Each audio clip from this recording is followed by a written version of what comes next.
தோட்டத்தில் பனங்கிழங்கு பிடுங்க வந்தேன். இங்கே பாருங்கள், கொஞ்சோண்டு அந்த பிடிங்கி போட்டுக்கலாம். அது ஒரு பனங்கிழங்கு வந்து எப்படி அந்த பூமிக்கு அடியில் விளையுதுன்னு நான் உங்களுக்கு காமிக்கிறேன் பாருங்கள். உங்களுக்கு அழகாக விளக்கி சொல்கிறேன். ஃப்ரெண்ட்ஸில் பாருங்கள், நம்ம வந்து இந்த பழம் விதையெல்லாம் அப்படி விதைச்சி போட்டுக்கோமா. விதைச்சி கரெக்டாக ஒரு 100லேருந்து 120 நாள் ஆவரேஜாக தண்ணி விட்டோன்னா போதும். ஃபஸ்ட்டு ஒரு 10 நாள் தண்ணி ஊற்றினா போதும். அப்புறம் மழை காலங்களில் அதை அதுவே உரல் நல்லா வளர்ந்து பார்த்துருங்க.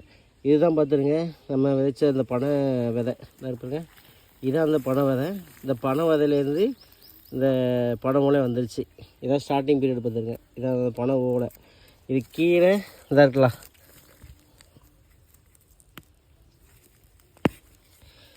இதாக இருக்குது பாருங்க. இதான் வேறு. ஆக்சுவலி இந்த இது கீழே இதாக இருக்குது பார்த்தீங்களா. இதை பார்த்தீங்களா, இதான் வேறு.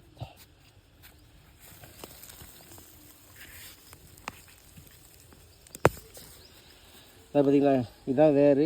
இதான் வந்து சல்லடை வேறு. இது வந்து கொத்தா அந்த பண்டில் பிரான்ச்சுமே கொத்தா பிடிக்கும் பார்த்துருங்க. எவ்வளோ லட்சக்கணக்கான சல்லடை வேறு உள்ளே போட்டு ரொம்ப ஸ்ட்ராங் பண்ணிடும். அதனால தான் எவ்வளோ காற்று அடித்தாலும் படம் விடாதும்பாங்க. ஸோ இதான் பனை விதையை விதைச்சி நம்ம பனங்கிழங்க எடுக்கிறோம். அப்படி எடுக்காட்டி அதுவே பனை மரமாக மாறிடும். பார்க்கலாம், இது பிரான்ச்சாக விரிஞ்சு வளர்ந்து 13 வருஷத்தில் நமக்கு அது எது தரும்னா பதவி கொடுக்கும்.